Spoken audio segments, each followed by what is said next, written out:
Assalomu alaykum YouTube tomoshabinlari. Mana bizning murojaatimiz o'sha akamni Karimov G'ayrat akamni ishi bo'yicha O'zbekiston Respublikasi Prezidenti Shavkat Mirziyoyevga. Men so'zimni boshida aytishim kerak. 27-yanvar kuni prezidentimiz o'tirgan selektorda aynan o'zi Chorsu bozor, Malika bozorlarida dedi, pullarni dedi talon-taroj qilganligi aytib o'tdi. Mana akamni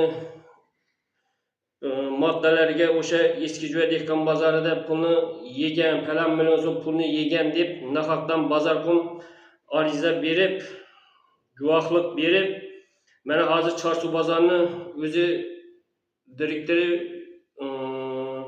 ham ishdan ketdi, ham qamalib ketdi. U nimaga deganda nahaqdan Karimov G'ayrat o'sha bozorda falan million pulni davlatga zarar keltirgan deb akamni bo'yniga tashlagandi.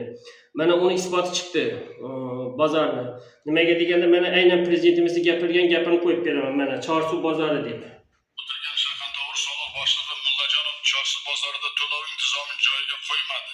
Tumanda Malika savdo markazida esa ahol bundan ham achinarli.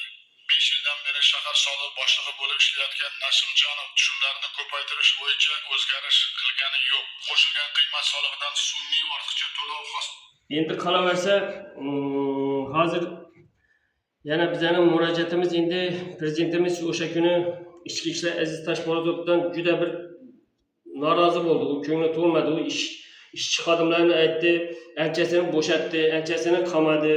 Hozir gapiradigan bo'lsak, ichki ishlarni nimaga deganda Yashnobod tergovchisini o'sha boshida birinchi tergov qilganda 7 oy tergov qildi. U 7 oy o'zi eng og'ir jinoyat sodir qilganda qiladigan 7 oyni akamga 7 oy tergov qildi. 7 oy tergov qilganda men bu Yashnobod tergovchisini endi mana 165-moddani qo'ygan. Mana 165-moddani qo'ygan. Oldin mana O'zbekiston Respublikasi Jinoyat kodeksini mana 165-ni men o'qib beraman. 165-moddada nima deyilganini o'qib beraman hozir mana. Mana yaqinda qolib. Mana 165-mod to'lamachilik. Mana bir guruh shaxs tomonidan oldindan til biriktirib sodir etilgan bo'lsa dedi. Mana bir guruh shaxs tomonidan oldindan til biriktirib sodir etilgan bo'lsa deyapti. Mana 165-moddani qo'yibdi. Bir guruh shaxs deyapti. Oldindan til biriktiradi deyapti. Mana akam Toshkentda yashasa, bu yonidagilar sherik bo'ladigan bo'lsa, o'zi sheriklari yo'q. Qochib ketganmi bu Yashnobod tergovchisining o'zi sherikmi, buni bilmadim buni. Ular hammasi Xorazmda yashasa, bular oldindan til biriktirgan bo'lishadi. Bu qayerda oldindan til biriktirgan bu men bilmadim buni. Bu Yashnobod tergovchisiga hali ham bir chora ko'rilmadi. Qolaversa, mana O'zbekiston Respublikasi jinoyat ishlari bo'yicha shahar sudi, mana shahar sudini keyin men bu Yashnobodnikidan ko'chirganim. Mana men bunda ham yozib qo'yibdi o'zlari. Mana yaqinroq kelib. O'zbekiston Respublikasi, mana Respublikasining JKning 165-moddasi 2-qismi bu bandlari bir guruh shaxslar bilan o'zaro jinoiy til biriktirib dedi. Takroran dedi, to'lamachilik qilib kelgan dedi. Takroran dedi. U bilan qayerda birga yaraydimi?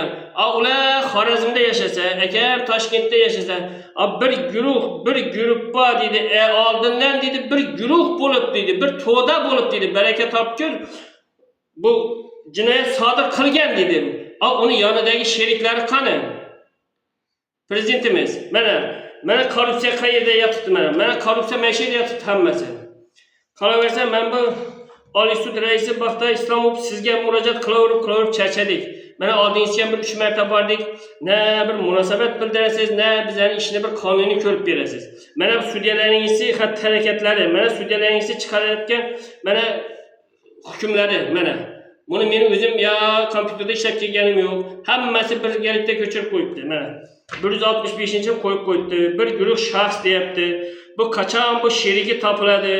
Aziz Tashpo'latov, sizdan iltimos, nimaga deganda men bu Yashnobod tergovchingizga hali ham bir chora ko'rmadingiz. Men bir guruh shaxs dedi, oldiga borsak, ularga ham dedi jinoiy ish ochaman dedi. U qachon ochadi jinoiy ishni, uni kim tekshiradi? Biz mana prokuraturaga, bosh general prokuraturaga borganimizda anchadan beri murojaat qilamiz. Bizlar aytamiz, ishini bir qonuniy ko'rib bering deymiz. Men bu Yashnobod tergovchisini hukmini bir tekshirib, bir yangidan qaror qabul qilib, tergovga qaytarib bering deyapmiz. Akamda jinoyat yo'q deyapmiz. Akamizda jinoyat bo'lganda biz mana shu yerga kelmaslik deb eldan ham aytganman.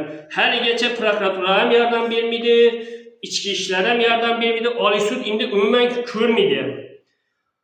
Prezidentimiz sizdan bir iltimos, bir adolatli, bir qonuniy, bir hozirgi kuningiz olib borgan siyosatingiz oldin aytdim, butun dunyo tan beryapti.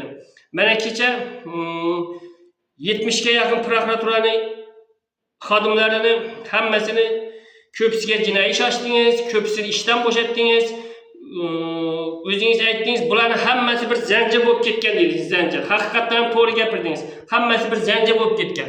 Bu qariyalarning hammasini pensiyaga chiqarib zo'r ish qildingiz bularni.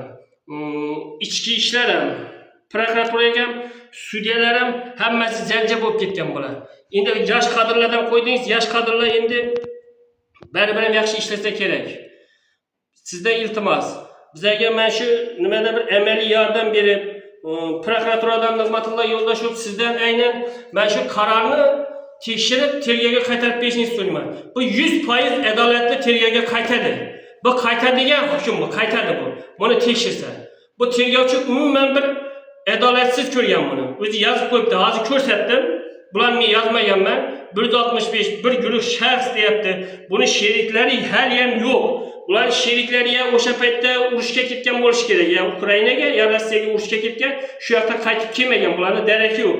Bu jinoyat hali men bu diyalar ochiq turibdi.